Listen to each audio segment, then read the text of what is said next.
जय हिंद। मैं आर के गौतम, स्वागत है हमारे यूट्यूब चैनल में। आज देखेंगे हम भारतीय संविधान का अनुच्छेद 15। अनुच्छेद 15 क्या कहता है उसको जानने की कोशिश करते हैं।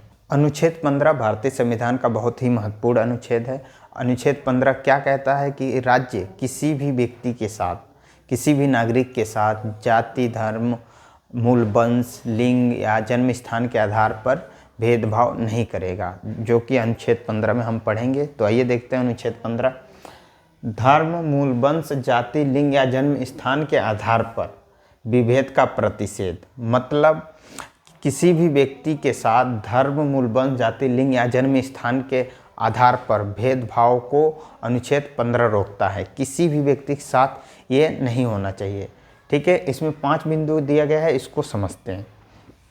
भेदभाव पर रोक, ठीक है, मतलब अनुच्छेद 15 सीधे तौर पे भेदभाव पे रोक लगाता है। किसी भी व्यक्ति के साथ धर्म के नाम पे, मूल वंश, जाति, लिंग या जन्म स्थान के आधार पे भेदभाव नहीं होगा। ठीक है, जैसे कि आप मान लीजिए कोई भी गवर्नमेंट सरकारी नौकरी निकालती है, ठीक है, उसमें जो है ये कह के नहीं निकाल सकती है कि सिर्फ एक ही जाति के लोगों के लिए नौकरी निकाली गई है। ठीक है, कि एक ही जाति के लोग इसमें फार्म भरेंगे या धर्म के लोग फार्म भरेंगे, चाहे एक ही क्षेत्र के लोग फार्म भरेंगे, ऐसा नहीं हो सकता। ठीक है, सभी के लिए नौकरी निकलेगा, सभी लोग उसमें फार्म भरेंगे। मतलब कि किसी भी व्यक्ति को धर्म, जाति, मूल वंश या लिंग या जन्म स्थान के आधार पर उसके साथ भेदभाव नहीं हो सकता। जो नौकरी निकलेगी उसमें फार्म भरेगा। अनुच्छेद 15 ये हमें अधिकार देता है। दूसरा नंबर, सार्वजनिक जगहों पर समान अधिकार, मतलब कि पार्क, मंदिर, सड़क, होटल आदि आप कहीं भी जा सकते हैं। ठीक है, हमें संविधान अधिकार देता है कि भाई हम कहीं भी जा सकते हैं, सार्वजनिक जगहों का इस्तेमाल कर सकते हैं, हम जा सकते हैं। हमारे साथ जाति के नाम पे, धर्म के नाम पे, मूल वंश के नाम पे, लिंग के नाम पे और जन्म स्थान के नाम पे हमारे साथ भेदभाव नहीं किया जाता है। लेकिन आज भी लोग धर्म के नाम पे जातिगत भेदभाव कर देते हैं कि आप उस धर्म के हो, मैं इस धर्म के हूँ। आज भी लोग खटपट कर ही देते हैं। ठीक है, मूल वंश, मतलब मूल वंश की मतलब कोई पुराना व्यक्ति है। जैसे कि 1857 की क्रांति थी, जो आज देखेंगे सिंधिया राजघराना है, जो उस समय क्रांति हुई तो उन्होंने अंग्रेज़ों के साथ दिया, अंग्रेज़ों को पैसा दिया और सैनिक भी दिए कि आप हिंदुस्तानियों को मारो, जो कि मूल वंश के आधार पे वो लोग मतलब ऐसा गलत किया। तो हम उनके साथ नहीं कर सकते, संविधान हमें रोकता है। हम किसी के, हमारे साथ अगर ऐसा नहीं होने दे रहा है अनुच्छेद 15, धर्म, जाति, मूल जाति या लिंग के जन्म स्थान पर भेदभाव रोकता है, तो हम भी किसी के साथ नहीं कर सकते हैं। ऐसे सिंधिया राजघराना था भाई, जो उन लोग अंग्रेज़ों को साथ दिया में कि भारतीयों को मारो। लेकिन आज हम उनके साथ ऐसा व्यवहार नहीं कर सकते कि आपने अंग्रेज़ों को साथ दिया तो आज हम भी आपके साथ करते हैं, लेकिन नहीं कर सकते, हमें अनुच्छेद 15 रोकता है। और जाति के नाम पे आज भी धर्म में जो जाति होती है कि हम ऊंचे जात के हैं, तुम नीचे जात को, इसके आधार पे जातिगत भेदभाव करना कानूनन अपराध है। अनुच्छेद 15 अपराध मानता है। ठीक है, ये करना गलत है, कर देते हैं लोग, लेकिन गलत है ये करना। ठीक है, लिंग के आधार पे आज भी समाज में महिलाओं को ज़्यादा वरीयता नहीं दी जाती है, पुरुषों को ज़्यादा दी जाती है, ज़्यादा भाव दिया जाता है पुरुषों को, महिलाओं को कम दिया जाता है। ठीक है, जन्म स्थान के आधार पे आज भी देखा होगा आपने, जो बिहार के लोग मजदूरी करने अन्य प्रदेशों में जाते हैं तो आज भी बिहारी शब्द कह के अपमानित किया जाता है, जो कि अनुच्छेद ये गलत मानता है। ठीक है, उल्लंघन करता है। आप कोई भी गलती कर दीजिए, धर्म के नाम पे, मूल वंश के नाम पे, जाति के नाम पे, लिंग के नाम पे, जन्म स्थान के नाम पे कुछ भी कर दीजिए, किसी को अपमान कर दीजिए, मगर ध्यान रखिए कि आप जिस दिन पकड़े गए, प्रूफ हो गया कोर्ट में कि आपने जातिगत भेदभाव किया है, जन्म के स्थान पे भेदभाव किया है, जाति के नाम पे भेदभाव किया है, लिंग के आधार पे आपने भेदभाव किया है, तो जिस दिन प्रूफ हो गया कोर्ट नहीं छोड़ेगी। आप ऐसे कर दीजिए, कोई दिक्कत नहीं। क्योंकि आपने देखा होगा भाई, ये चित्र आप देख रहे हैं कि इसमें जो है कि कानून नामक जो व्यक्ति खड़ा है वो हाथ में लेके खड़ा है। भाई आप गलती करोगे तो आप तुरंत काट दिए जाओगे।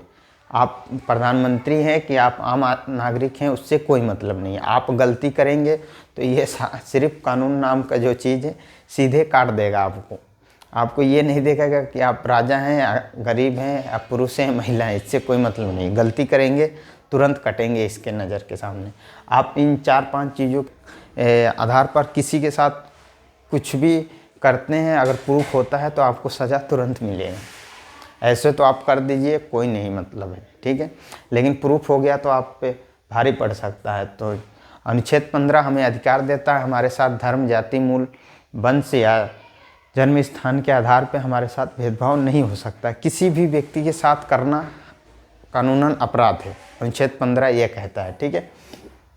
तीसरा नंबर है महिलाओं और बच्चों के लिए विशेष प्रावधान, ठीक है। मतलब कि बात ये भी आती है जब किसी भी व्यक्ति के साथ मूल, वंश, धर्म, जाति, लिंग या जन्म स्थान के आधार पर हम भेदभाव नहीं कर सकते हैं, तो महिलाओं और बच्चों के लिए विशेष प्रावधान क्यों? इसका मतलब ये होता है कि कोई भी व्यक्ति, ठीक है, समाज में जो तबका आगे बढ़ गया, ठीक है, उनको नहीं रोका जाएगा। भाई आप जितने स्पीड से बढ़ रहे हैं बढ़िए, ठीक है, कोई दिक्कत नहीं। जो ये तबका है समाज में जो आगे बढ़ चुके हैं उनसे कोई मतलब, आप बढ़िए, कोई दिक्कत नहीं। लेकिन जो ये व्यक्ति जो पीछे हैं, जो समाज पीछे है, उनके लिए रिजर्वेशन दिया जाता है कि उनको ले आके समाज को बराबर किया जाए। इसलिए समाज, गवर्नमेंट जो है रिजर्वेशन का व्यवस्था करता है, अन्य सुविधा देता है। जैसे महिलाओं बच्चों के लिए स्कॉलरशिप दे दिया, बस फ्री, हॉस्टल सुविधा उपलब्ध कराती है। आपने कॉलेजेस में देखा होगा, सरकारी या प्राइवेट कॉलेज में भाई हॉस्टल की सुविधा उपलब्ध होती है। महिलाओं के लिए खास करके या छोटे बच्चों के लिए फ्री बस भी सुविधा दी जाती है, ठीक है। इसीलिए दिया जाता है कि समाज में सबको बराबर लाने के लिए दिया जाता है, ठीक है। अनुच्छेद 15 का तीसरा पॉइंट यही कहता है कि बच्चों, महिलाओं के लिए थोड़ा सा रिजर्वेशन दे दिया जाए या कुछ सुविधा दे दिया जाए कि भाई समाज थोड़ा बराबर हो सके, ठीक है। अब इसमें ये बात आती है जब किसी व्यक्ति के साथ जातिगत भेदभाव समाज, लिंग आधार पर नहीं किया जा सकता, तो फिर SC ST OBC के लिए आरक्षण का क्या मतलब है? आरक्षण इसलिए दिया जाता है बाबू कि जब समाज में जो पीछे रह गए हैं समाज, उनके लिए व्यवस्था किया जाता है। आपको मैंने पहले समझाया कि जो समाज नीचे रह गया है उनके लिए दिया जाता है कि भाई समाज बराबर आ जाए। जो समाज तेज़ी से बढ़ रहा है कोई दिक्कत नहीं, आप बढ़ते रहिए उसी स्पीड से। थोड़ा इनको भी पुशअप किया जाता है कि ये भी समाज जो है बराबर आए, इसीलिए रिजर्वेशन दिया जाता है किसी भी व्यक्ति को, ठीक है। SC ST OBC खास तौर पे जो पीछे रह गए हैं उनको दिया जाता है, ठीक है। अगर आरक्षण खराब होता ना तो अनुच्छेद 13 में सुप्रीम कोर्ट के पास ये अधिकार है कि अनुच्छेद 13 में कि भाई जो चीज़ गलत है उसे सुप्रीम कोर्ट ख़त्म कर देगा। उससे समाज से ज़्यादा पढ़े लिखे समझदार व्यक्ति वहाँ सुप्रीम कोर्ट में जज बने बैठे हुए हैं, ठीक है। अगर गलत होता रिजर्वेशन तो ख़त्म हो जाएगा सीधे तौर पे, ठीक है। लेकिन कुछ समाज में जो पीछे रह गए उनको आगे बढ़ाया जाता है। अब SC ST लोग कहते हैं कि समाज में बहुत लोग आगे बढ़ गए हैं, बहुत SC ST OBC के मुख्यमंत्री बन चुके हैं, लेकिन ऐसा नहीं है, ठीक है। आज भी जातिगत भेदभाव SC ST OBC के साथ होता है। बिहार में जब जीतन राम मांझी जब चीफ मिनिस्टर थे तो उनके मंदिर में गए थे, उनके निकलने के बाद वहाँ से मंदिर धुल दिया गया। चीफ मिनिस्टर जो राज्य का पूरा प्रमुख होता है, ठीक है, हेड होता है, उसके साथ ये व्यवहार कर दिया गया, ठीक है। अनुच्छेद 15 का चौथा पॉइंट कहता है SC ST OBC के लिए रिजर्वेशन सरकारी संस्थाओं में। मतलब कि ये होता है कि भाई जब जो समाज पीछे रह गया है, ठीक है, उन समाज को आगे बढ़ाने के लिए, मान लीजिए कोई समाज है, ठीक है, ये जो आगे बढ़ चुके हैं समाज, इनको नहीं रोका जाएगा, आप बढ़िए, कोई दिक्कत नहीं, आप बढ़ते रहिए इसी स्पीड से। लेकिन जो समाज पीछे रह गया है उनको दिया जाता है रिजर्वेशन कि वो भी समाज जो है कि बराबरी में आए, इसलिए रिजर्वेशन की व्यवस्था की जाती है। आज भी समाज में देखा जाता है कि भाई SC ST OBC के लोग काफ़ी पीछे रह चुके हैं। खास तौर पे ये होता है कि बहुत लोग बढ़ भी चुके हैं, मतलब बढ़ भी चुके हैं, लेकिन ये भी है कि बहुत तबका पीछे है, इसलिए इनको दिया जाता है रिजर्वेशन। समाज को एक लेवल पे लाने के लिए आरक्षण दिया जाता है, ठीक है। और 5वें में क्या लिखा है? गरीब और पिछड़े वर्ग के लिए। पिछड़े वर्ग के लिए मतलब कि इसमें यह है कि जो भी गरीब लोग हैं, ठीक है, बहुत से ऐसी भारत में क्षेत्र हैं जहाँ पे बहुत पिछड़े इलाका हैं, वहाँ के लोगों के लिए 5वें नंबर जोड़ा गया है। जैसे इस समय EWS चल रहा है, ठीक है, EWS, ठीक है। ये भी रिजर्वेशन दिया जाता है कि जो समाज पीछे रह गया है।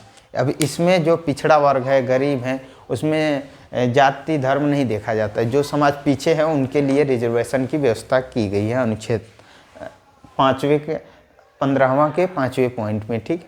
ये दोनों बिंदु तो मान लीजिए जातिगत भेदभाव, मूलवंश, जाति के आधार पर आप नहीं कर सकते, लेकिन ये 3 बिंदु में जो रिजर्वेशन या कुछ सरकारी स्कॉलरशिप, फीस, हॉस्टल सुविधा जो फ्री में दिया जा रहा है, मतलब कि किसी व्यक्ति के साथ धर्म, जाति, मूलवंश के आधार पर नहीं दिया जा सकता। तो इन तीनों को क्यों दिया जा रहा है? इसलिए दिया जा रहा है समाज में जो पीछे लोग रह गए हैं उनको आगे बढ़ाने के लिए दिया जाता है कि समाज के लोग जो हैं वो आगे बढ़ सकें, ठीक है। इसे कहते हैं पॉजिटिव डिस्क्रिमिनेशन, मतलब कि ऐसी सोच जो समाज को बराबर लाने की एक व्यवस्था कर सके, इसलिए रिजर्वेशन समाज में लोगों को दिया जाता है।